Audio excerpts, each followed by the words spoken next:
Anyone who has taken an audition for a professional ensemble knows how frustrating this process can be. Players put in hours of work, do everything they think they should, and still walk away without advancing. You know something is missing, but you don't know exactly what it is. Well, the easiest conclusion could be that you just didn't play perfectly. But I want to say that perfection isn't actually what separates winners from everyone else. I've advanced in auditions where I've made mistakes, including the audition that led to a trial as principal trumpet with the Atlanta Symphony. If you don't believe me, you can go listen to that podcast episode where I shared those rounds. So if you don't need to play perfectly, then what do you need to win an audition? In my coaching, I teach 4 skills that help players consistently show up and perform their best. That's what we're gonna cover today. By the end of this video, what I want you to understand is pretty simple. The players who advance and win in auditions are the ones who have developed the skill of auditioning. It's not just about hard work or talent, it's about mastering the specific skills that lead to consistent winning presentations. Before we dive in, if you're currently on the audition circuit and you're looking to pass more rounds and make more finals, I recently launched an audition program to help players like you. If what I'm saying in this video resonates with you, I would encourage you to click the link in the description of this video to get more information about this audition program and to see if it could be something that might help you. Developing a healthy audition mindset is the first skill that you need to master. Your mindset can hold you back even when your playing is on point. If you don't believe success is possible, how likely are you to do everything you need to do in your preparation?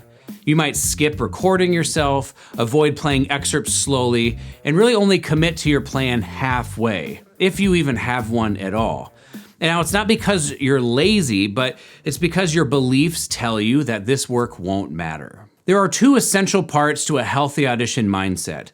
The first is belief. Belief that you can be successful. We can't guarantee a winning outcome in any audition. There are simply too many factors we can't control. But if you don't approach each audition with the belief that you have as good a chance as anyone else to win, you won't play with the confidence you need to give yourself the best shot. Belief in the possibility of success is such an underrated part of finding success in auditions. The second part is clarity. Clarity on who you are and how you work. You want to develop a clear picture of how you need to think, act, practice, and perform if you're gonna give yourself the best chance at success, and then you just commit to doing that. The simple truth about this is I could hand you the very best audition plan to follow, but without a healthy audition mindset, it's not gonna matter. Winning is virtually impossible without developing this skill. If you want to improve in this area, I would encourage you to spend some time answering this simple question. What do I want the committee to think when I play my round on stage? Gaining clarity on this question will guide your practice sessions toward a more intentional and positive outcome.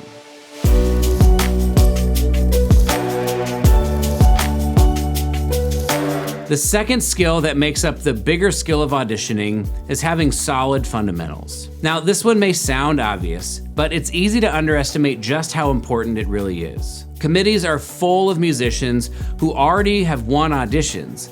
They know what strong fundamentals sound like, and they can immediately tell the difference between a player with a solid foundation who just made a mistake and a player who doesn't have control in the first place. You might have the best and most impressive musical phrase in your head, but if you can't produce a centered sound, or your intonation is all over the place, or you don't have consistency in your articulation, the committee won't hear what you intended. On the other hand, a committee will often forgive a missed note here or there if the overall sound and musical style are under your control and it's appropriate. Strong fundamentals communicate stability and trustworthiness, and it's how we get the ease that makes committees comfortable. There are many big, broad skills that fall under solid fundamentals, but I think that every trumpet player needs to be solid in at least 3 essential habits. 1, being able to take a full breath without tension. 2, having clear and coordinated articulations. And number 3, keeping a consistent and energized airstream. These habits are displayed by all great trumpet players, and they make up the foundation for everything else that we want to do on the instrument. Now, it's important to note that solid fundamentals alone won't win you an audition, but without them, winning becomes almost impossible. I've come to think of fundamentals as necessary for winning an audition, but they're not sufficient. If you want to improve this skill and get more solid fundamentals, just define the habits that will guide your development of solid fundamentals, or you can use mine that I mentioned earlier. Then develop awareness of when you are and when you aren't doing them so you can be consistent in reinforcing the right habits every day.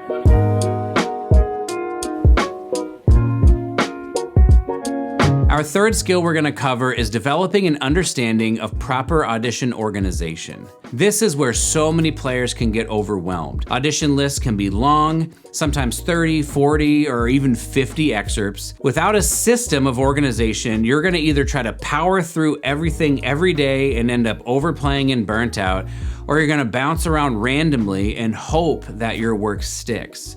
Neither approach really works that well, and both can lead to inconsistent results. Proper organization is going to change all of that. A good plan takes something overwhelming and breaks it down into smaller, more achievable steps. Instead of feeling constantly behind, you start stacking small wins every day, and those wins are going to add up. Organization is also how you're going to build consistency into your playing. From the very beginning of your preparation, you're going to develop healthy habits and you're going to reinforce those successful reps.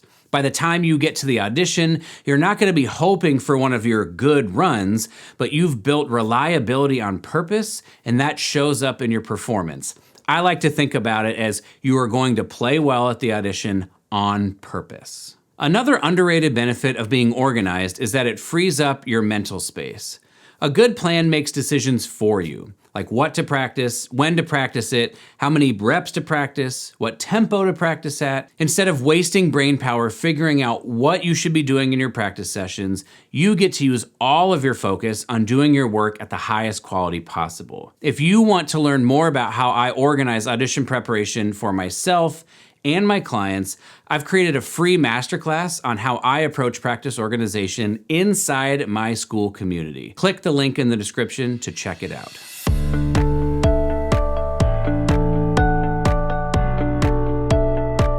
Our fourth and final skill we're going to cover is having a system of practice that maximizes your results. You can have the best plan in the entire world, but if you don't know how to practice that plan to get the most out of it, it won't matter.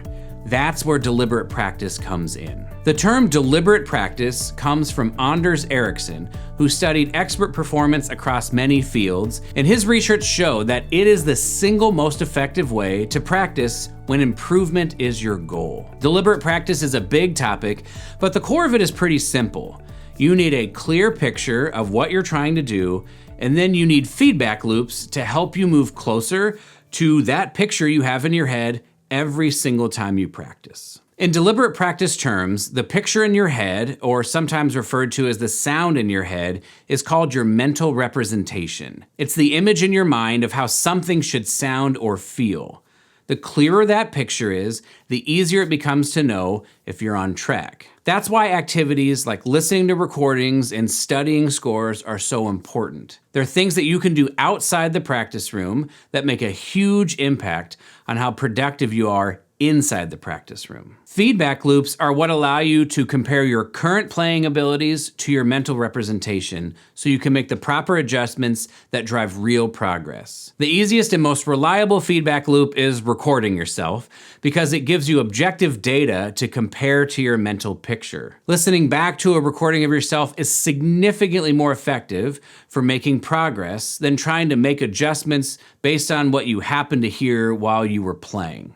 The best kind of feedback loop, though, comes from a teacher or a coach, because when they listen to you, they're assessing your playing against their mental representation. This is how you can accelerate your progress with a coach. You're able to skip a lot of trial and error that you would have to go through and get right to what will move you forward. If you want to improve this skill, here's the simplest place to start. Define your ideal goal for each excerpt. What do you want it to sound like when it's at its absolute best? If you can't define that, you can't deliberately practice toward it. So, those are the 4 skills that separate audition winners from everyone else. Developing a healthy audition mindset, having solid fundamentals, having proper organization, and having a system of practice that maximizes your results. Your job in your audition preparation is to commit to a plan that includes all 4 of these skills and use each audition to continue to refine the process. You don't need to play perfectly, you just need the right skills. When you build them, winning auditions becomes a matter of time. If you want help speeding up that process, click the link in the description to learn more about audition coaching. Thanks for watching. I hope this video was helpful to you, and we'll see you in the next one.